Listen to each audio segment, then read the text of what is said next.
The last week of December 1799, 22-year-old Julie Elma Sands, also called Elma Sands, left the boarding house she lived in, which was owned by her aunt and uncle. She was dressed in her finest clothes and incredibly excited. She confessed to her cousin that she was on her way to marry Levi Weeks. Weeks was a 23-year-old carpenter who'd been courting Miss Sands for some time. She said they were on their way to get married, and it was a big secret, and her cousin shouldn't tell anyone. But she herself just had to say something because she was so happy. And please don't tell anyone. We'll tell everyone about it as a surprise after we're married. She excitedly left the boarding house, and she was never seen again. At the new year, on January 2nd, 1800, Miss Sands' body was pulled from the Manhattan Well, which is on Spring Street in Soho today.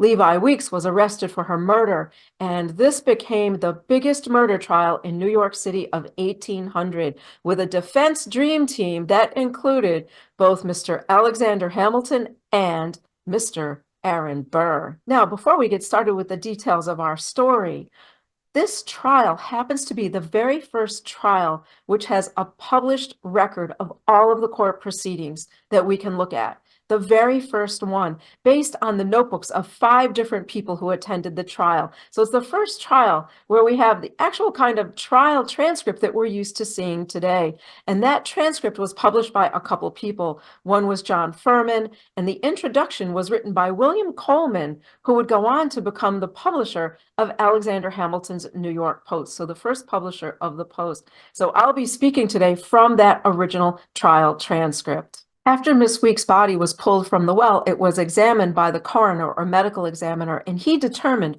from blows about the head, neck, and back that she had been killed and tossed in the well to hide her body. As a result of that, Mr. Weeks was arrested and charged with her murder. A grand jury indicted him.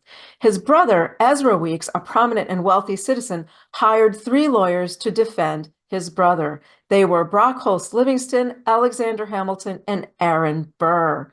Prosecuting Mr. Weeks was David Cadwallader Colden, and the lawyers themselves in this case are about as sensational and larger than life than the case itself.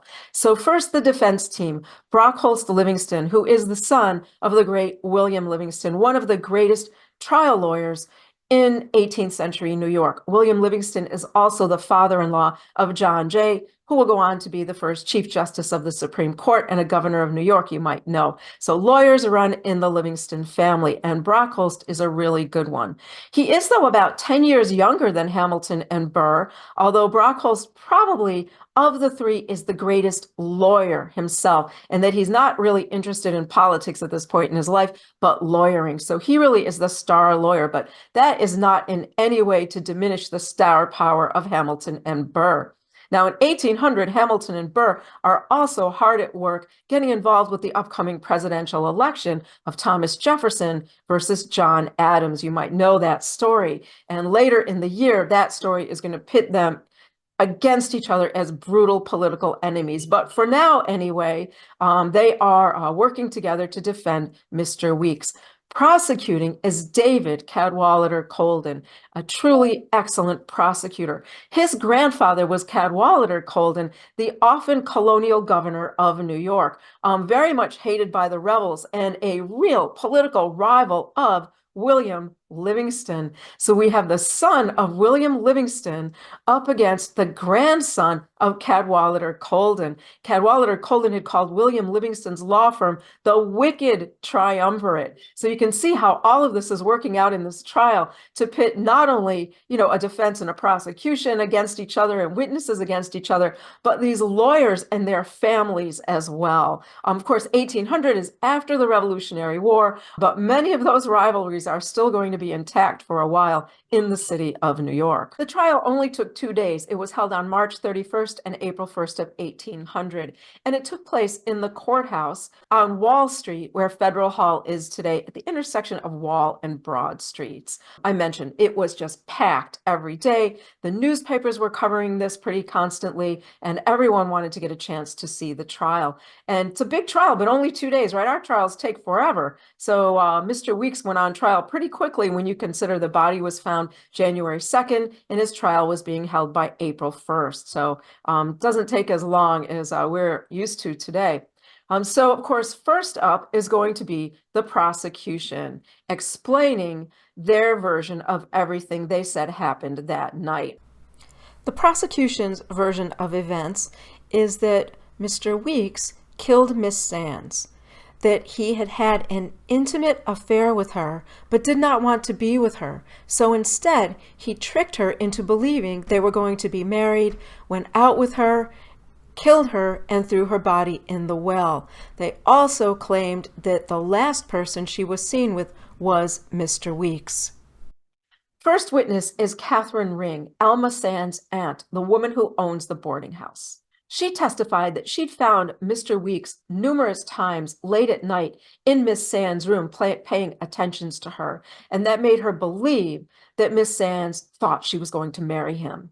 She also testified that 3 days after they'd been searching for Miss Sands' body, that Mr. Weeks told her, "Give it up. There's no sense in looking. I know she's gone on to her eternal rest. Stop grieving. There's nothing you can do about it now." And this, of course, made her think that maybe he did kill her. But on cross-examination, Misters Hamilton and Burr got Mrs. Ring to admit that Mr. Weeks had paid attentions to her as well, and that there was nothing unusual in the way he had been speaking to her niece. So they got that testimony disallowed, or at least they made that testimony look, like it was meaningless, but they got her testimony disallowed about Miss Sands heading out to get married, since she didn't really see her dressed up or speak to her that night before she went out. So they really made her aunt's testimony look kind of inconsequential, that it wasn't very meaningful.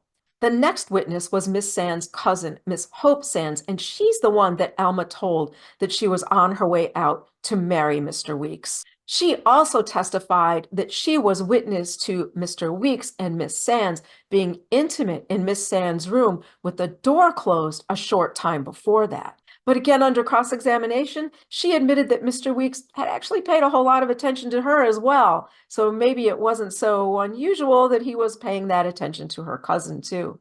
So all of the witnesses who tried to make it seem like Mr. Weeks and Miss Sands had spent time in her bedroom alone with the door closed pretty much got disallowed or made to look a bit silly. That is day one. Day two of the trial comes the testimony of the coroner, or the medical inquest, and that is Dr. Richard Skinner. Well, Mr. Hamilton and Mr. Burr had a very good friend, a very well-known doctor named David Hossick.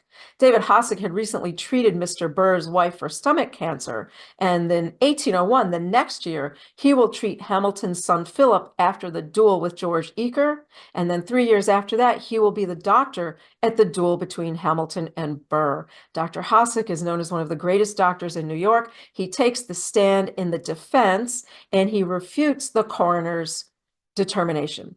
He says, yes, the coroner's right that the body had wounds about the head, the neck, and the shoulders and the back, but those were fully consistent with Miss Sands throwing herself down the well. It was consistent with a suicide. And now we know that the defense lawyers are going to argue that Miss Sands committed suicide. But why? Next, they'll bring on some of Mr. Weeks' friends to testify about his whereabouts at the time the murder occurred. And they all testified that Weeks was with them at a tavern that was quite a distance away from the well. They even, during this testimony, tried to determine how fast a horse could move between those 2 points.